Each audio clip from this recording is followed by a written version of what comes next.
Hi guys!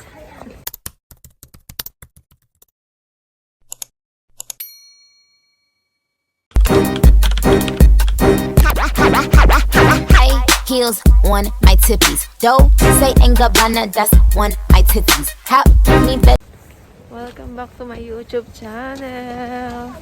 So, we're going to center, yung activity center na pinupuntahan nila twice a week or 3 times a week. Kaya hatid ko sila doon dahil wala si apa nila umalis. May ka-meeting. Ako muna ang toka for today's video. Yan, punta po kami ng center dahil gagawa daw po sila ng Christmas cake. Today is December 24. Let's go! Sabi ni Daddy. So from our house, walking distance lang din yung center sa bahay namin. 5 to 10 minutes or minsan wala pang 10 minutes. Depende sa paglalakad mo kung mabagal ka or mabilis. So, hindi ko alam kung anong ganap later. Kung magdi-dinner ba tayo para sa Noche Buena. Media Noche ba yun? Yung bago mag-Christmas. Kasi 24 ngayon ng December. Hindi ko alam kung anong ganap ni Daddy Kang. Dahil feeling ko wala naman siyang plano. Pero pipilitin ko siya. Hindi pwedeng wala tayong ganap for today's video. Kailangan natin mag-dinner at celebrate ang ating Christmas. Kahit malungkot dito. Siyempre, nasanay tayo sa Pilipinas na mag-Christmas ng ilang taon, every year, mamasko. So, hindi natin mararanasan dito yon. So, gagawa na lang tayo ng own Christmas to make us happy. Para maging masaya tayo kahit pa paano mawala ang homesick.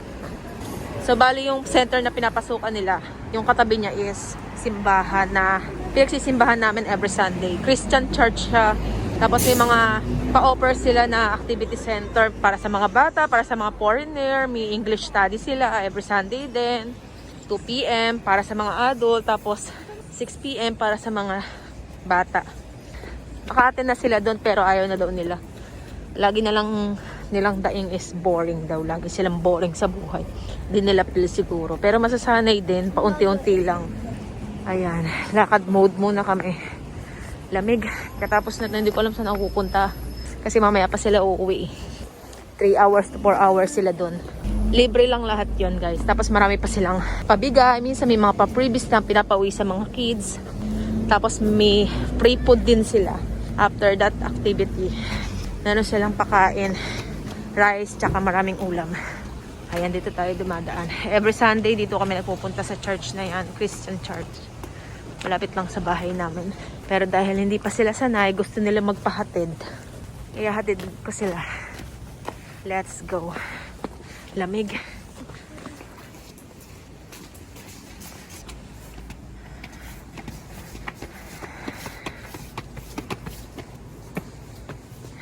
Pwede kang dumaan dito sa likod. Pwede kang dumaan sa harapan. Kahit saan pwede kang dumaan. No, not there. Dito. You forgot again. Hindi tayo aatin ng misa. So, bali itong first floor na to ginagawa pa. Siguro gawing coffee shop. Ang ganda, oh. Yan. Dito tayo papanik. 4th floor. Kaja. Kunyang, you need to attend. Hello. Hi. Hello. Hello to my vlog. Hi.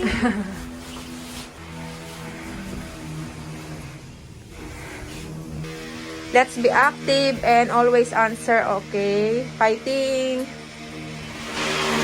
Ingay, may ginagawa pa siguro. Ayan, dito yung activity center nila. Wow, sinong gumawa nito? Ibang bata siguro. Gumawa kami niyan eh. Kaso iba. Sige na, go na.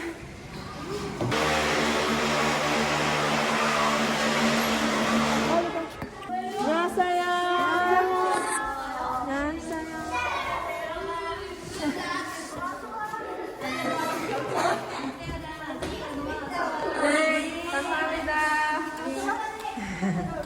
Ayan, iwan ko sila dyan. 3 hours sila dyan to 4 hours. So ngayon, me time naman. Hindi ko alam kung saan ako pupunta. Iniisip ko punta ako ng Daiso. Bili kaya ako ng gift nila para later. Christmas gift. Ano kayang gift ang bibiling ko? Samahan niyo ako, tara. Ching! So, bili na lang tayo ng regalo sa Daiso. Para matuwa naman sila kahit paano. Regalo ko sa kanila.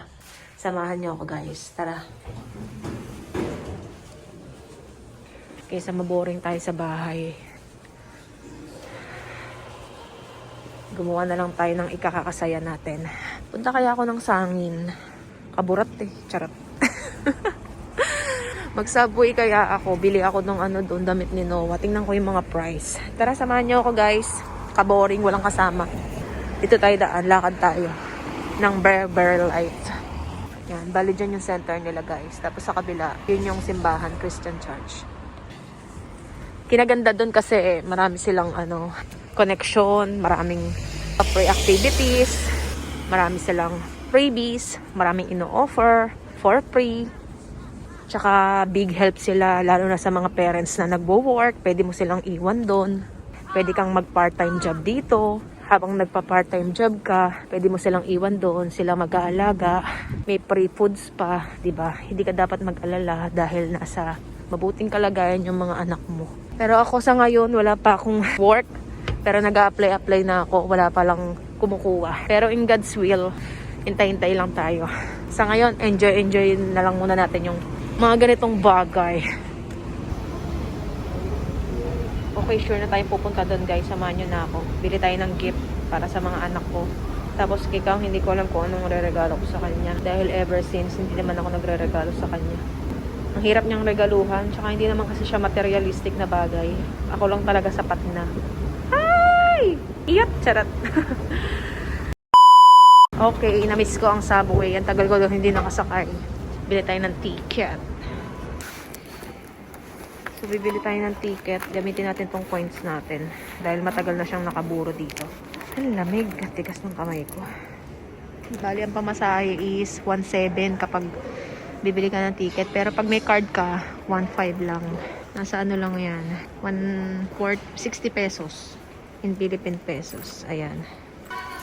Okay, bili tayo. 매수를 선택하여 주십시오. Isa lang po. 금액을 투입하여 주십시오. 발매가 완료되었습니다. 이용해 Ito na yung ticket nila guys. 1.7.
Pagod. Mali pala yung natin, nilakaran.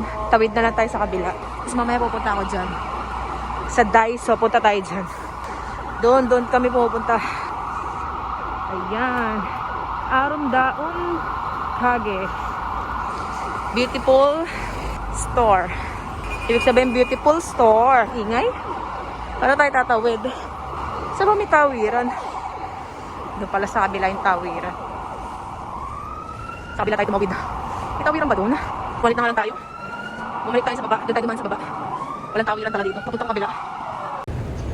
Okay, nakatawid na tayo sa kabila. Mali pala yung way natin kanina. So, ito lakad mode lang. Hindi na kailangan sumakit pa ng another sasakyan. So, pasukin natin. Tingnan natin kung may mga new arrival. Sana mura-mura lang para makabili ako ng damit ni Zela para mamaya. Kasi inisip ko, team rad kami later. Para sa Noche Buena. Noche Buena ba? Pagka magki-Christmas akin na bukasan or medianoche, nabubulol ako sa kabila. Ayan, punta tayo dito. Arumdaun Kage. Tingnan natin kung may mga new arrivals. Ay, ang cute. Tingnan natin kung may pambata. Alam ko may pambata dito eh.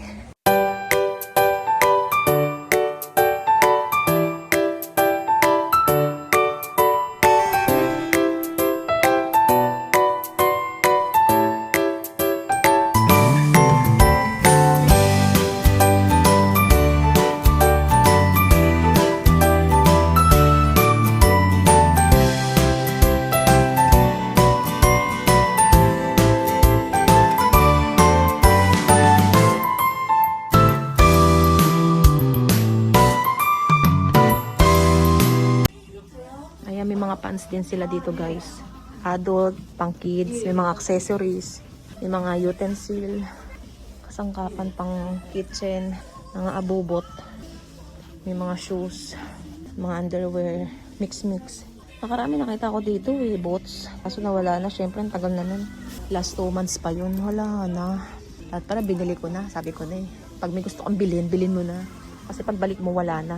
Kaloka. Cute nito kaso ang laki masyado. Baka mapuna na naman ako ni Blanc. Manon lang, mura. Ano size to?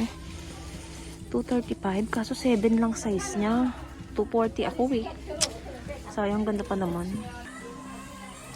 Try din natin hanapan si Asing. Kasi yung panganay ko, dadalawa lang pinagpipili ang damit eh. Kung gusto nyong bumili ng mga mura-murang second hand store guys, dito pwede kayong pumunta. Sasangin lang to. Mas mura dito kaysa sa iba. Magaganda pa quality Kay Asing yung mura-mura. Ito magkano to? Pagkasya sa akin, kasya na sa kanya. Check tayo. Okay, nagka-idea na ako. Dahil nga bibili dapat tayo sa Daiso ng re-regalo sa kanila. Dito na lang tayo bumili ng re-regalo para hindi doble gastos. Ito na lang ang re-regalo ko sa kanila. Diba? Damit na lang. Total gusto rin naman nila ng damit. Lalo si Noah nagpapabili sa akin. Ito na lang ang regalo natin sa kanila. 13.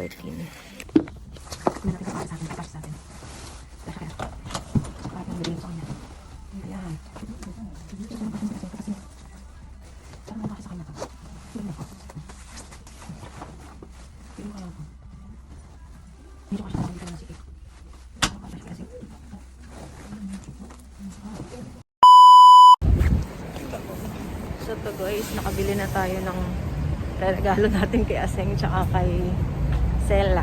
Punta tayo sa Daiso kasi wala akong mapili kay Noah. Sa Daiso na lang kasi gusto niya ng scarf. Pero pag damit, marami naman na siya ng damit. Siya nga yung pinakamaraming damit sa amin. So hindi ko na pina-plastic dahil pupunta naman ako sa Daiso. Sa Daiso na lang tayo bibili ng plastic. Okay, let's go again.